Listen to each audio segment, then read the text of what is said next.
Oi, eu sou a Silvia e hoje eu quero te contar por que é que eu acho que em 2026 é uma grande oportunidade para você abrir um ateliê de costura criativa de reaproveitamento de materiais, reaproveitamento de calças velhas e outros retalhos. Então, se quer saber por que é que isso vale tanto a pena e quais os desafios também, fica comigo que eu vou te explicar. Por que que eu acho que é sempre um bom momento de começar um ateliê de costura criativa reaproveitando materiais? Primeira coisa, os materiais que eu me refiro, que são as calças velhas e outros retalhos, vocês conseguem praticamente de graça. São materiais muito abundantes no mercado. Por exemplo, se você for num brechó, os brechós sempre vão ter aquelas calças, aquelas peças que eles já cansaram de oferecer e não vendem, porque elas estão muito fora de moda, porque elas têm algumas avarias, porque elas têm a cintura muito baixa. Então vocês conseguem até de graça ou com valor muito baixo. Retalhos. Retalhos vocês conseguem com amigas costureiras ou vocês mesmas aproveitam os retalhinhos que sobraram de outras produções, de roupas, enfim. Então, com relação à matéria-prima principal, ela é farta e barata, custo quase zero. Outra vantagem, toda vez que a gente pega uma calça velha, ela tem uma possibilidade diferente de reaproveitamento. Ela pode se transformar numa peça diferente, de acordo com as características que ela tem.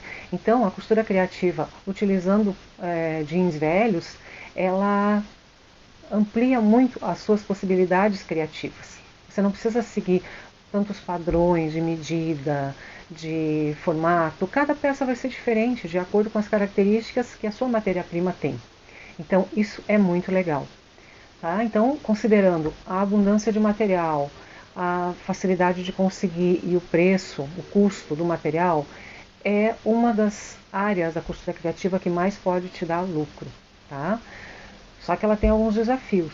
Quando a gente fala que eu não vou ter nenhum custo com material, vocês têm que levar em conta que para fazer uma peça que realmente tenha um valor a mais, para vocês poderem cobrar o que o upcycling de verdade oferece, vocês vão precisar colocar alguns atributos a mais nessas peças. Vocês vão precisar estabilizar esse material, vão precisar usar técnicas diferentes para valorizar essas peças. Então não é simplesmente pegar, como a gente vê muito por aí, né?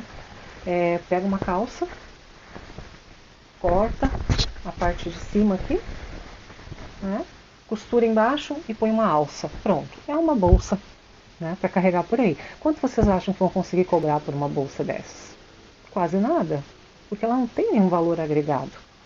Então a técnica que a gente utiliza para transformar esse material em algo novo, em algo que desperte o desejo, às vezes precisa de um pouco de estudo, de um pouco de dedicação. Aqui no canal vocês vão encontrar vários vídeos ensinando direitinho como aplicar as técnicas, como valorizar suas peças. Outra coisa que eu vejo muito também por aí, transformação em roupas, como se fosse um passe de mágica, né? Corta aqui, corta ali, e costura e transforma numa peça de roupa.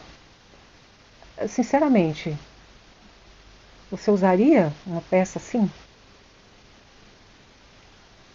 Não sei, acho que não, né? Acho que não dá para usar. Então, o que a gente precisa levar em conta aqui?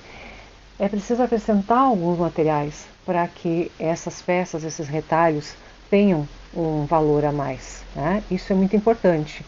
E outra coisa que pouca gente conta é que eu sempre digo que uma calça velha não é tricoline, né? Uma calça velha não é tricoline porque ela não custa, mesmo que uma boa tricoline, e ela também não se estabiliza tão fácil e não é tão simples de trabalhar como uma tricoline. Uma calça velha, ela vai precisar de uma estruturação diferente. Eu, por exemplo, não gosto de aplicar manta R1 ou R2 com o jeans. Pela questão do custo, acaba se tornando muito mais caro e também porque não é a estrutura ideal. Ela vai acabar deformando em pouco tempo. Mas esse é assunto para um outro vídeo também, se vocês quiserem, tá?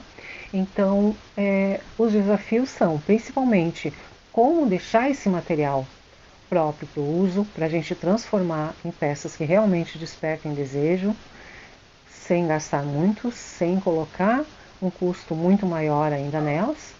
E também, uma outra coisa que é super importante, quando a gente pega um jeans com elastano, por exemplo, ou recorta uma peça para transformar em uma bolsa, tem um detalhe aqui que a gente precisa levar em conta. A gente vai gastar muito mais tempo do que um tecido comprado pronto na loja. Muito mais tempo para elaborar a peça, muito mais tempo para calcular como essa peça vai caber no nosso molde, no nosso projeto. Então, ter um ateliê de upcycling, de reaproveitamento de calças e outros retalhos para fazer peças novas, né? Eu usei só uma combinação de retalhinhos de tricoline com retalhinhos de jeans. Olha que maravilha que ficou, usando esse bolso aqui atrás. Ficou uma peça linda, toda diferente. Tá? Essa mochila aqui, ó, foi uma calça jeans. Olha que coisa mais linda. Uma calça que estava em ótimo estado, bem azul ainda, bem nova. E ficou uma peça exclusiva. Uma peça como essa, ela tem um valor a mais. Então, para vocês fazerem uma peça assim, vocês vão precisar estudar, gastar um pouco de tempo elaborando, né? Mas, no fim das contas, ainda acho que compensa sim. Vocês estão vendo aqui atrás a minha máquina, né? Eu não uso essa máquina aqui no dia a dia, porque a minha produção é meio grande, então eu preciso da máquina industrial. Mas dá sim, gente, para fazer muita coisa numa máquina doméstica. E num próximo vídeo eu quero mostrar para vocês como a gente faz para ter o melhor aproveitamento com ela. Então, para hoje o vídeo era isso, não quero me estender muito, era só para dar essa dica para vocês de que sim, vale a pena ter um ateliê de costura de reaproveitamento de peças. E tem alguns desafios, mas vocês conseguem superar esses desafios, principalmente se vocês assistirem os vídeos que eu já tenho aqui no canal. Um grande abraço e até o próximo.